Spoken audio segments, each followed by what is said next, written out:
दिन था 27 फरवरी 1931 और लोकेशन था इलाहाबाद का अल्फ्रेड पार्क।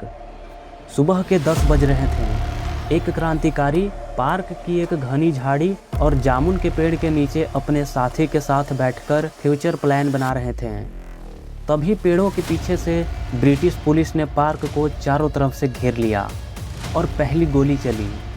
क्रांतिकारी ने बिना एक सेकंड गंवाए अपने कोट से माउजर पिस्तौल निकाली और सीआईडी चीफ नॉट बाबर की कलाई पर सीधा निशाना साधकर पहली ही गोली दाग दी और सामने दौड़ते डीएसपी विशेश्वर सिंह के मुंह पर सीधी गोली मार दी।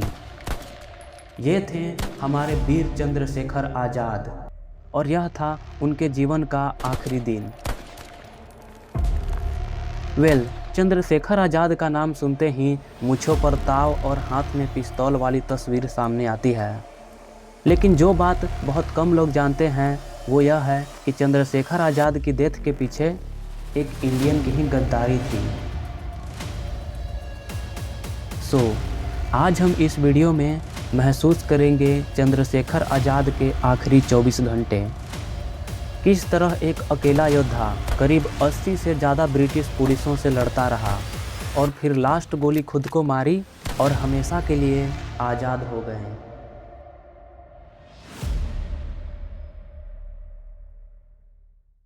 देखिए, कहानी शुरू होती है 26 फरवरी 1931 से।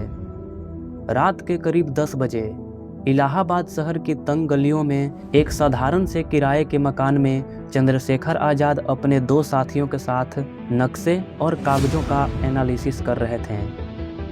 तभी खबर आई कि पुलिस इन दिनों क्रांतिकारियों के हर ठिकाने पर रेड कर रही है और शहर में उनके नाम के पोस्टर हर थाने में चिपकाए जा चुके हैं। आज़ाद ने नक्शा मोड़ते हुए शांत अंदाज में कहा, डरने का वक्त नहीं, बस ज़्यादा संभल कर चलने का वक्त है। 27 फरवरी 1931 सुबह के लगभग 8 बजे इलाहाबाद के उसी किराए के घर में चंद्रशेखर आज़ाद ने जल्दी जल्दी मुंह हाथ धोए, साधारण सा नाश्ता किया और अपनी पसंदीदा कोल्ट पिस्तौल को साफ करके कमर से लगाया। नाश्ते की प्लेट पर थोड़ी सी रोटी वैसे ही बची रह गई।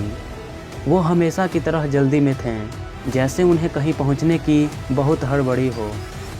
उन्होंने अपने साथी से बस इतना कहा, आज थोड़ी देर में लौट आऊँगा, काम ज़्यादा नहीं है। कोई नहीं जानता था कि यह उनकी आखिरी सुबह है। सुबह के करीब 10 से 10:30 बजे के बीच अल्फ्रेड पार्क में वो सुखदेव राज के साथ बैठे थे।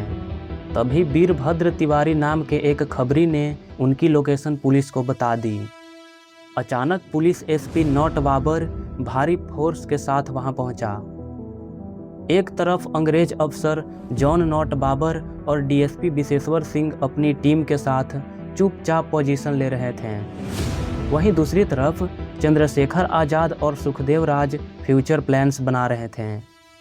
जैसे ही पुलिस ने उन्हें घेरने की कोशिश की, नॉट बाबर ने दूर से उंगली से इशारा करते हुए कहा, यही है वो आदमी। आज़ाद ने ये इशारा देखा, तुरंत उठे और बिना झिझक सीधा नॉट बाबर पर गोली चला दी। गोली उसके सीधे दाहिने हाथ में लगी और ब्लड निकलने लगा। डीएसपी विशेश्वर सिंह ने गुस्से में गाली दी और उसी पल आज़ाद ने दूसरी गोली सीधी डीएसपी के मुंह पर मारी और जबड़ा चकनाचूर हो गया। यही वो पल था जब अल्फ्रेड पार्क एक शांत बगीचे से बदलकर आज़ादी की लड़ाई के सबसे यादगार बैटल ग्राउंड्स में से एक बन गया। करीब 1 घंटे से ज़्यादा चली इस भीषण लड़ाई में चंद्रशेखर आज़ाद ने अकेले 3 पुलिस वालों को मार गिराया और खुद भी जांघ में गोली लगने के कारण इंजर्ड हो गए। अब वक्त आ चुका था। पार्क के बीचों बीच एक बड़े पेड़ के पीछे, वही पेड़ जिसकी जड़ें आज भी वहां दिखती हैं, आज़ाद जमीन पर घुटनों के बल बैठे। चारों तरफ से पुलिस की गोलियां उस पेड़ के तने में लग रही थी। उन्होंने अपने साथी सुखदेव राज को सख्त लहजे में कहा, तुम भागो, मैं यहाँ से उन्हें रोकूंगा। सुखदेव राज भाग निकले और अब आज़ाद बिल्कुल अकेले थे, थके हुए, घायल लेकिन शांत। ऐसा माना जाता है कि जब पिस्तौल में सिर्फ आखिरी गोली बची तो उन्होंने अपनी कमर सीधी की, सिर ऊंचा किया और वही आखिरी गोली अपनी कनपट्टी पर चला दी। और इस तरह चंद्रशेखर आज़ाद इस दुनिया में नहीं रहे, लेकिन आज़ाद नाम हमेशा के लिए अमर हो गया।